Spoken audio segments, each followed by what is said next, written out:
The question was that I got sent in was, should I quit my job? Should I give up on my job? And more specifically, if I carry on in my job, how is it that I manage my job and what I really want to do in life? How do I do the two at the same time until I can finally quit the job that I'm doing and pursue what I really want to pursue? That's a good question. At some point, we all have to approach this avenue, considering whether the job we're doing is actually what we really want to do. And when we work out it's not and there's something else to do, how do you actually combine the things? There's the reality of needing money to support your family and whatever else in your life. But how do you do the two things at the same time? So it's a good question, and it's something that I've pondered a lot and considered a lot in my life. There's a few things. Now, people say, I haven't got time to pursue this thing on the side.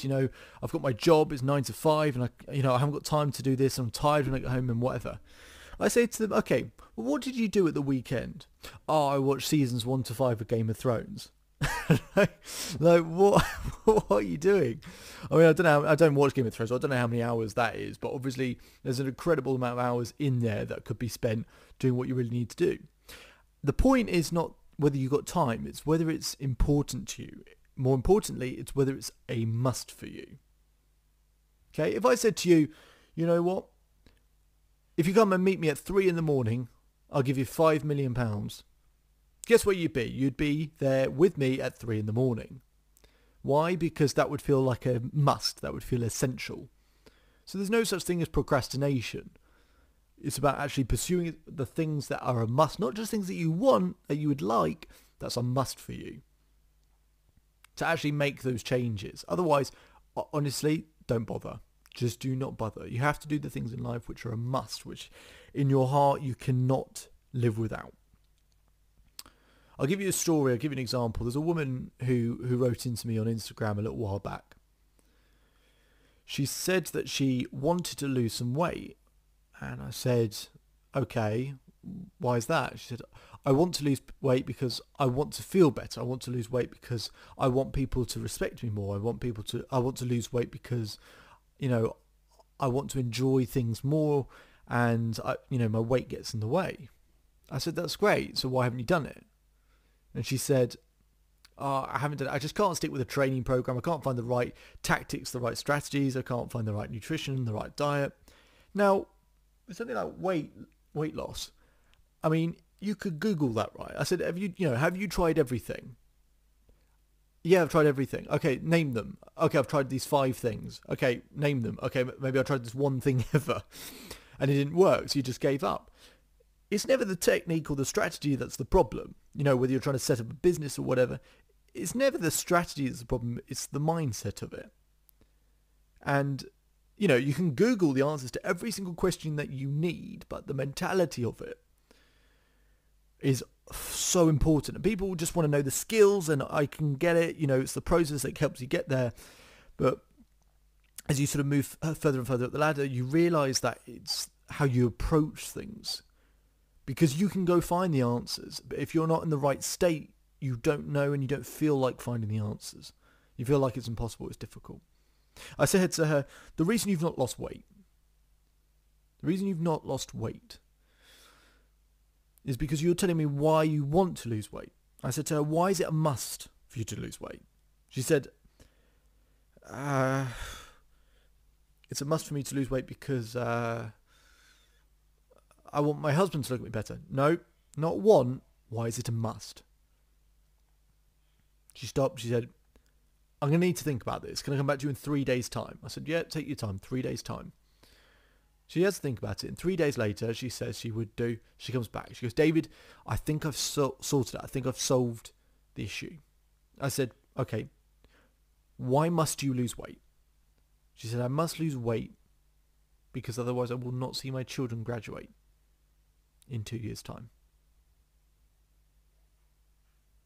Her children were a must. We all want to look good. We all want to feel good. What's the thing that drives you? Can you leverage it around the thing that matters most to you? And when you find something that's a must, you cannot escape it. You have to pursue it, and you will do anything and everything to do it.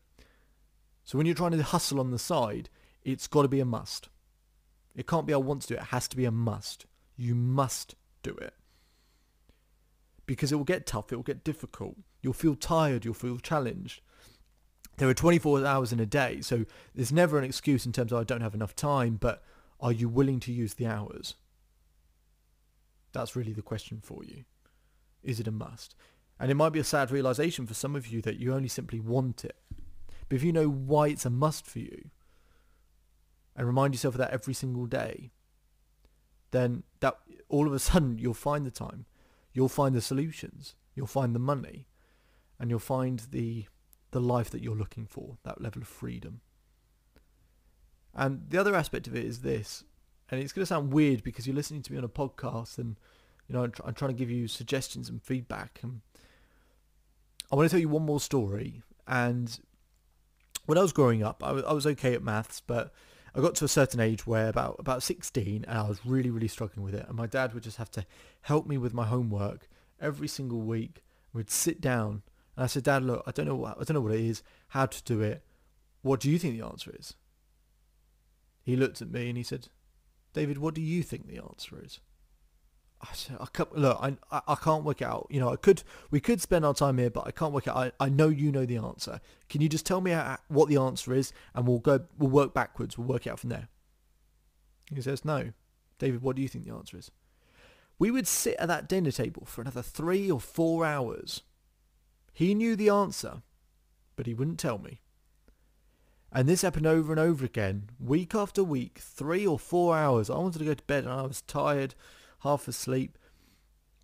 But he would just always say, what do you think the answer is? And he'd just never give it to me. It was just so damn frustrating, right? And I went to university and I was sad to be, going to university, but, I wouldn't have to deal with that particular frustration anymore. I had to give him my dissertation, went to go and see my lecturer, and said to my lecturer, look, I think I've done it, but I've got a problem with this last bit. Can you help me? He said, yeah, bring it in. Showed him what it was. I said, look, so can you help me? He said, David, what do you think the answer is? Son of a bitch. I mean, I just got myself out, removed myself from this frustration, and it still existed at university. And as I grew older and older, more people would say, David, what do you think the answer is? And I realised something, that we grow up our whole lives wanting to be the go-to person, the person who's got the answers, the person that people look up to, the person that other people aspire to, that you motivate, that you contribute to them and leave a legacy and all of these things. But all of a sudden, when we have to go and find the answers to get to that point, we want someone to help us. We want someone to do it for us. So if you want to be the person, you want to set up a business and be the top of your food chain, then you've got to be the one who comes up with the answers. You've got to be the one that looks at what everyone else is doing, understands the landscape, by all means picks up tips and strategies, and success leaves clues. So looking at what the good people are doing, but then figuring out what are they not doing and finding out the answers for yourself. If you're spending your whole life waiting for someone to just put their hand out and say, here you go, it's not coming.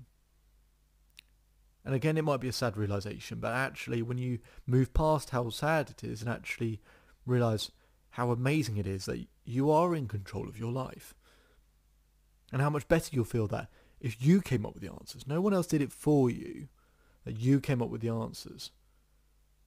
How proud you would be that you did it for yourself. How proud you'd be that you made a change, that you studied, that you learned, you adapted, but then you did it through your filter. And you worked at the best combination, the best answer, because the way someone else does it isn't necessarily the way you should do it.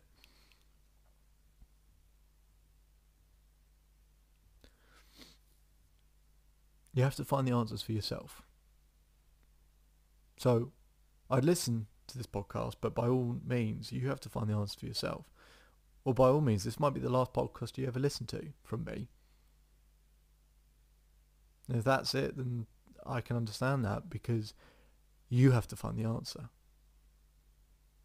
So that's how I would hustle on the side, in terms of, you got your 9 to 5 or whatever, and you're trying to do something on the side. Find out why it is a must for you. It's no good if you just want to dabble in it, or you kind of want to do it. Why is it a must for you?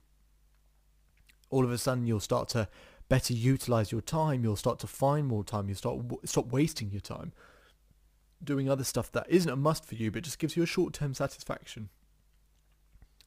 You're scared of, scared of failure, but some people are also scared of success.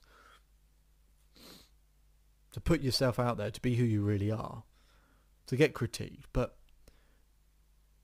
in that space where fear lies, in that space where anxiety lies, on the other side of that is the greatness that you can have in your life, that you are born to have in your life, that most people don't go after, but you can. You can. You've still got time. You've still got time today. So I ask you, what are you going to do differently today? Gave you 2 ideas. First one, find out why it's a must for you. The second one is go and find the answers. Okay, you're going to have to put in the work. No one else is going to do it for you. You're going to have to put in the work. Finding the answers, why is it a must for you? Okay, and I want to finish off with my usual quote, but it matters doubly important in this particular episode. If you change today, today will change your life. If you change today, today will change your life. So enjoy the rest of your day. Enjoy the rest of your life. Send in your questions to #AskSBChief, or you can email them in through my website. Follow on Instagram, Facebook, Twitter. Listen to this on full episodes on SoundCloud and YouTube. And hope you have a great day. Catch you on the next episode. And go find why it's a must for you.